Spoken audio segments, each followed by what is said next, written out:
Alrighty, next thing I'm going to talk about is the Skike equipment, putting it on real quick. As you notice, I do not have the little spacers in the feet to shift my feet off to the right, the left to the left. The reason why is if your feet are as wide as mine and you're wearing shoes that I normally don't wear when I'm skiking, so I had to make some adjustments, those don't work. But Skike does recommend that if your feet are wide, too wide, that the spacers don't fit, you can take them off. Second thing you may notice is the heel spacer.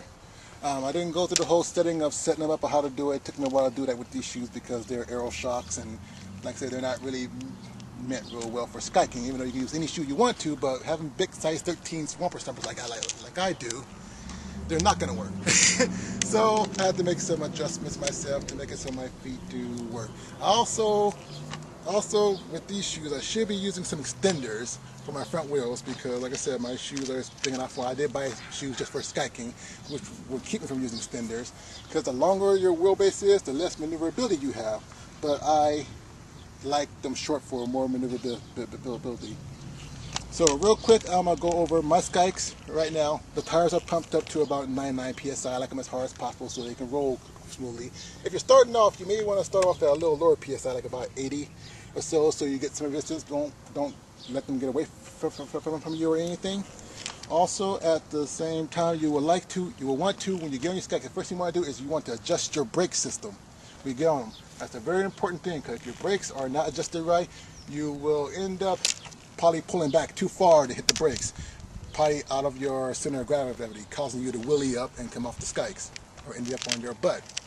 So like you will want the brakes to pretty much be to the point that when you sit up straight, you start to feel them touch the back wheels when you're first starting off, because you don't want them where you got to lean way far back to feel them. You want them up so when you swing your legs, you can feel them, because you would never Skike with your legs straight. It's bad form. Make sure you want to always keep your knees bent. Weight distributed to your ankles, right down to Skike. So pretty much imagine you putting your weight onto your back wheels of your Skike. That's how you want the weight to be. That's the perfect way to Skike. If your weight's too far forward and you're on your front wheels, your center of gravity is forward and you have a tendency to fall forward. It's harder to fall backwards on Skikes than it is to fall forward on the Skikes. So once again, brakes set up so that when you set your legs, they touch the wheels. You start to feel the brakes touch. And you get ready to ride.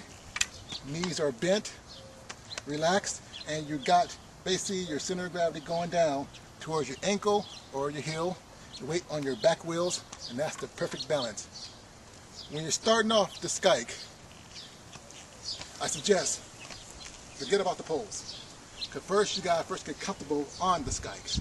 You gotta get used to Skiking first. The poles are another distraction for you, and using them too early, you'll find out it's very hard, especially when you don't even know how to stand up on your Skikes or even ride them. So first, I'm going to go over the motion of how to Skike. Once again, knees bent, weight straight down to your ankles, to your heels, weight on the back wheels. Sitting here, so you should be able to lift your front toes, similar to inline skating.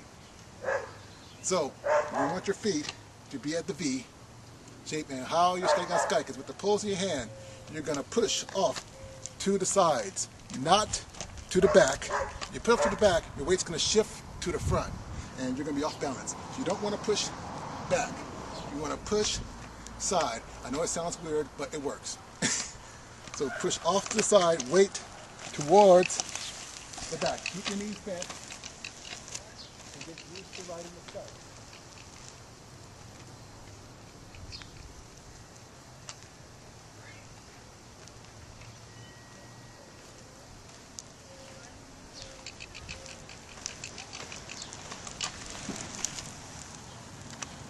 Another lesson to learn while you're practicing how to ride is braking.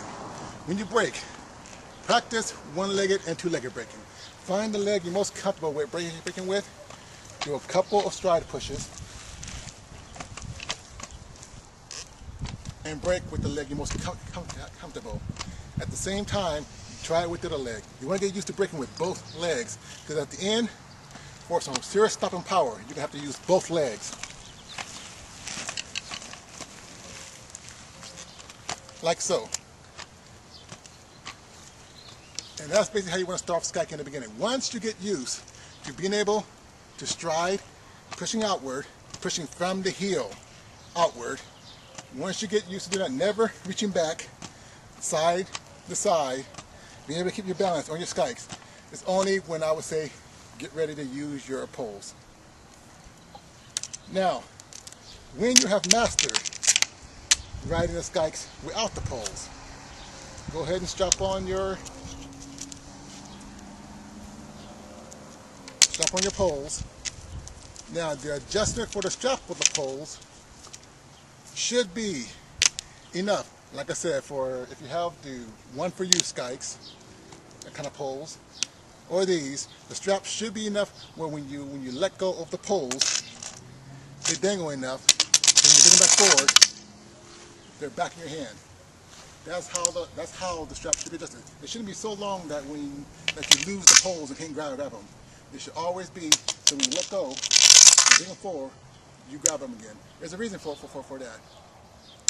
And I'm going to show you now with the double push technique.